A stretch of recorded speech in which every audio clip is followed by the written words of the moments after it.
नमस्ते विद्यार्थी। आज हम देखने वाले हैं अरमान। ये जो कविता हमारी पहले सीजन में हो चुकी है, तो ये कविता के कुछ प्रश्न और उत्तर और कुछ कठिन शब्द हम देखने वाले हैं। कविता बहुत ही अच्छी थी जो आप लोगों ने भी सुनी और आप लोगों ने बहुत अच्छा रिस्पांस भी दिया इस कविता के लिए कि कैसी होनी है, कैसी क्या उसका अर्थ भी बहुत अच्छा है।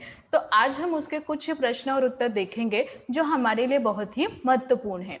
तो ये सीजन दूसरा है, जो अरमान कविता है इसका सीजन ये दूसरा है। तो चलो विद्यार्थी, अब हम इसके कुछ कठिन शब्द और कुछ प्रश्न उत्तर देखते हैं। तो आप लोग तैयार हैं इस चीज के लिए? तो चलिए देखिए, अब आपके सामने स्क्रीन पे आया हुआ है शब्दार्थ। शब्दार्थ मतलब क्या होता है कि कोई भी जो शब्द है उसका अर्थ। शब्दार्थ मतलब क्या होता है? कोई भी जो शब्द है उसका अर्थ क्या होता है। जैसे अरमान, अरमान का अर्थ है लालसा, कुछ इच्छा। जब हमारी जब इच्छा होती है तभी हम उस अरमान को परिवर्तित कर देते हैं। तो यहाँ पे अरमान का अर्थ है लालसा। सर्वस्व, सब कुछ। सर्वस्व का मतलब है यहाँ पे सब कुछ।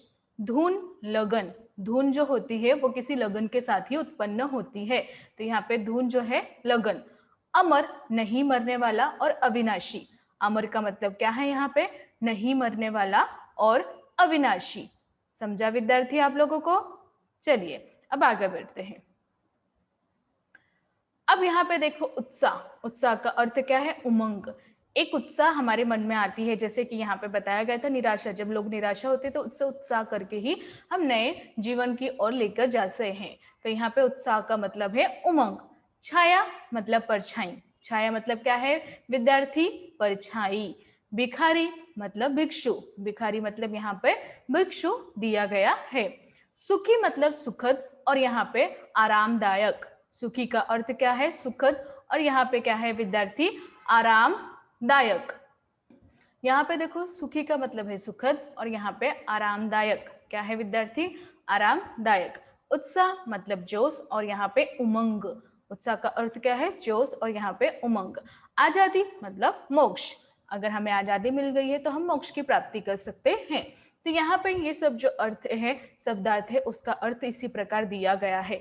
तो विद्यार्थी, आप भी अगर आप भी कविता में से कुछ अर्थ निकाल सकते हो तो आप लोग निकाल के उसे लिख सकते हो। अब चलिए आगे बढ़ते हैं। देखिए, अब आपके सामने स्क्रीन पे पहला प्रश्न आ चुका है आपका। तो पहला प्रश्न क्या है?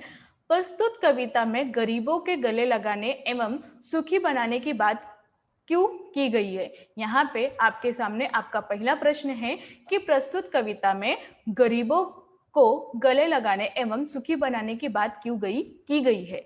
तो उत्तर देखो यहाँ पे, समाज में जो गरीब हैं, आज समाज में जो गरीब लोग हैं, भिखारी या समाज में जो लोग सहायता से वंचित है, आज समाज में जो गरीब लोग हैं और जो यहाँ पे समाज के हर सहायता से क्या है?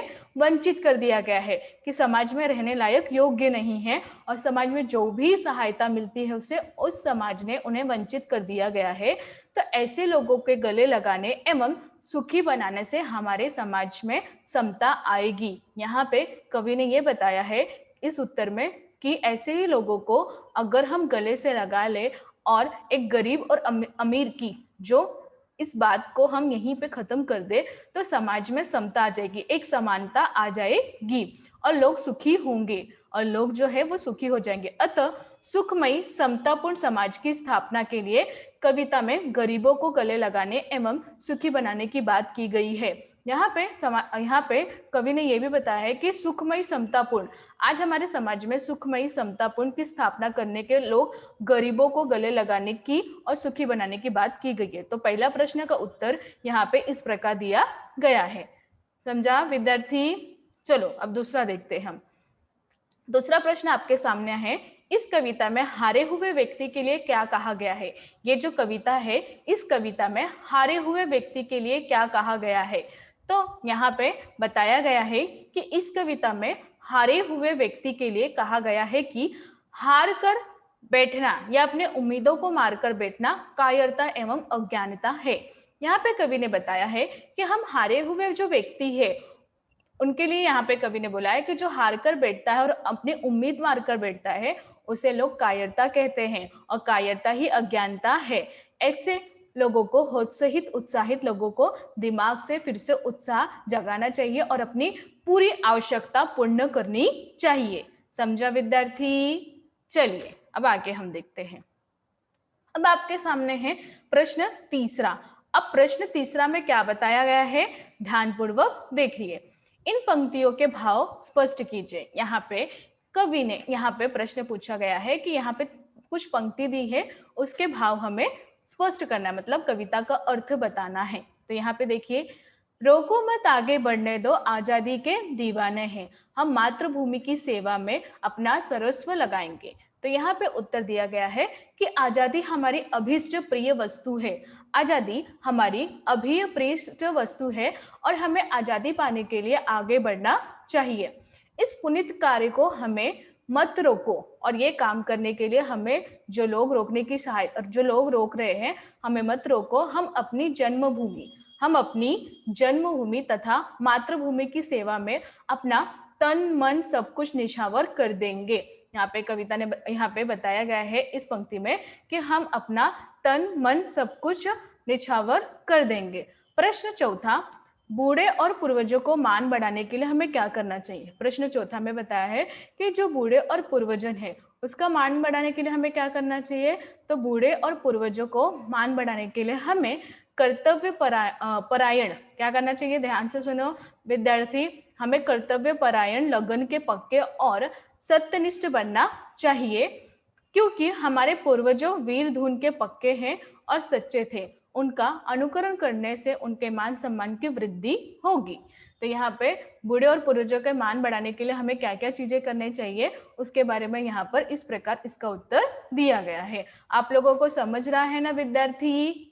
हाँ, तो चलिए और प्रश्न उत्तर देखते हैं हम। देखिए यहाँ पे एक और प्रश्न दिया गया है, ध्यान से सुनिए। इस कविता में कौन सा अंश आपको ज्यादा झकझोरता है, विवेचन कीजिए।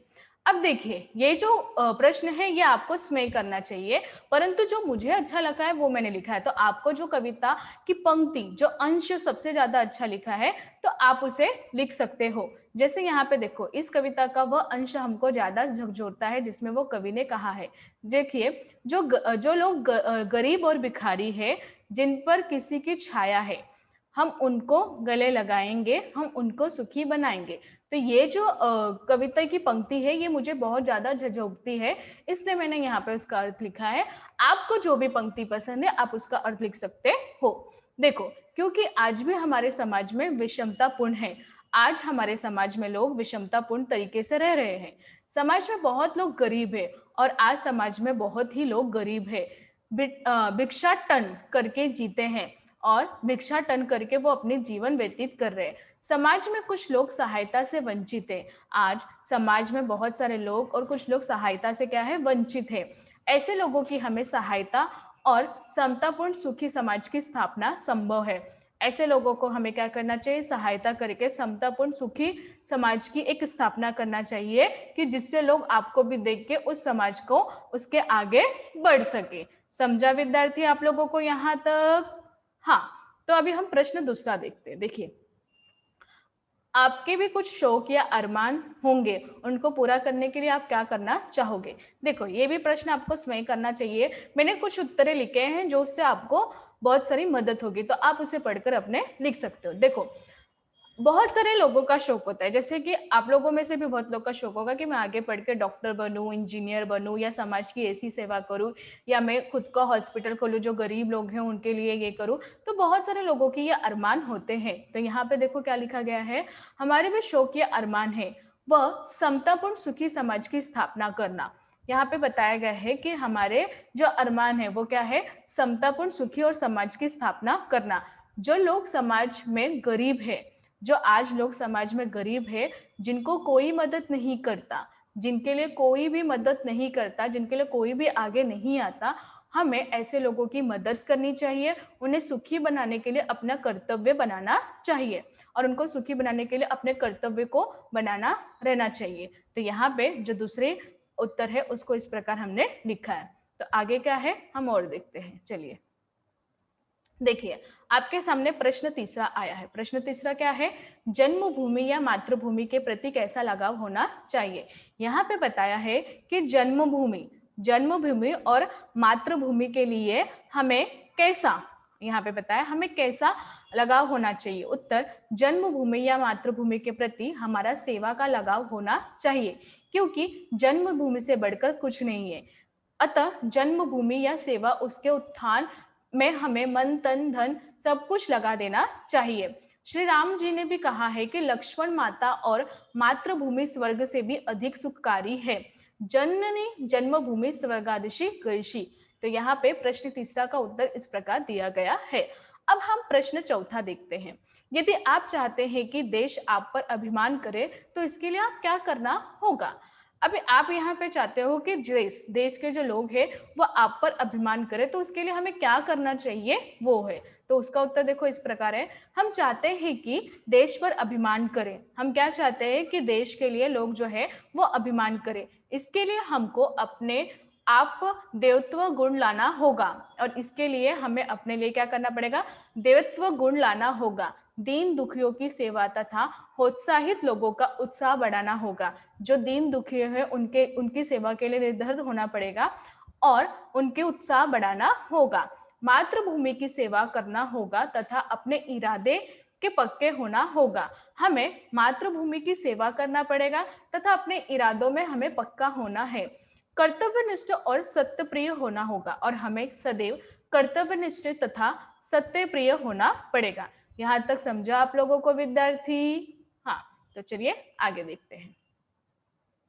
देखिए, अब ये व्याकरण है। अब जो हमारे सामने आया है वो व्याकरण है। व्याकरण क्या है? देखो, रोको मत जाने दो, रोको मत जाने दो। उपयुक्त वाक्यों में अल्प विराम का चिन्ह प्रयोग अलग अलग स्थानों पर हुआ है, जिससे उस वाक्य का अर्थ बदल गया है। उस प्रकार कुछ और वाक्य बनाइए। अब यहाँ पे हमने देखा कि रोको मत, यहाँ पे जो अल्प विराम लगा है वो चिन्ह को अलग अलग करके हमें और भी अर्थ बनाकर लिखना है। जैसे यहाँ पे देखो, सोचो मत काम करो। यहाँ पे क्या हमने लिखा? कुछ जो शब्द बनाया, सोचो मत काम करो, सोचो मत काम करो। तो यहाँ पे हमने ये नवीन शब्द बनाया। प्रश्न दूसरा, अरधन मान, अरमान। इस उदाहरण के आधार पर मान लगाकर नए शब्द बनाए। अब यहाँ पर मान जो शब्द जोड़कर आपको और अधिक शब्द बनाना है। देखिए यहाँ से, जैसे अपधन मान, अपमान, अभिधन मान, अभिमान, समधन मान, सम्मान, वृद्धिधन मान, बुद्धिमान, गतिधन मान, गतिमान। तो इस प्रकार से आपको शब्द बनाना है। यहाँ पर मैंने आपको 4-5 उदाहरण के सहित दिए हैं और आपको अपने से बनाना है। समझा विद्यार्थी? तो चलिए और आगे क्या है देखते हैं। देखिए, और कुछ प्रश्न दिए गए, अब हम वो देखते हैं। देखिए, पहला है, पता कीजिए कि देश के किन किन लोगों ने अपना सर्वस्व निछावर किया है। उत्तर, यहाँ पे पहला प्रश्न है आपको, कौन कौन लोगों ने अपना सर्वस्व देश के लिए निछावर किया है। तो पहला हम जिसको नहीं भूल सकते, महात्मा गांधी जी, सुभाष चंद्र बोस जी, जयप्रकाश नारायण जी, विनोबा भावे, चंद्रशेखर आजाद, जवाहरलाल नेहरू इत्यादि। ये लोगों ने अपने देश के लिए सब कुछ निछावर कर दिया था। प्रश्न दूसरा, हर व्यक्ति अपना कोई ना कोई अरमान होता है। आप अपने अरमान के बारे में 10 पंक्तियों में लिखिए और अपने शिक्षक को सुनाइए। अब ये तो आपके लिए था, परंतु मैंने यहाँ पे उसका उत्तर लिख दिया है। आप इससे अच्छे लिख सकते हो तो आप बैठ के आप लिख सकते हो। ऐसा नहीं है कि मैंने जो लिखा है वही आपको करना है। आप अपने अरमान, अपने चीजें खुद स्वयं लिख सकते हो। देखिए पर मैंने क्या लिखा है। मुझे अपना अरमान है कि मैं महान देशभक्त कहलाऊं, क्योंकि देशभक्ति की सच्ची भक्ति है। देशभक्ति के लिए हम अपना सर्वस्व लुटा देंगे। सच्ची देशभक्ति बेसहारा को सहारा देकर होती है। समाज में कुछ लोग उत्साहित लोग हैं, उनके बीच में उत्साह जगाकर उनको कर्तव्य पथ पर लाने का अरमान हमारे दिल में है। इससे समाज के बेकार लोग कामयाबी पाएंगे, जिससे देश की उन्नति होगी। लाचार गरीब दुखी लोगों की मदद और पुनीत कर्म मानते हैं। तो यहाँ पर इस प्रकार मैंने दिया है, एक छोटा सा उदाहरण के लिए आपको दिया है।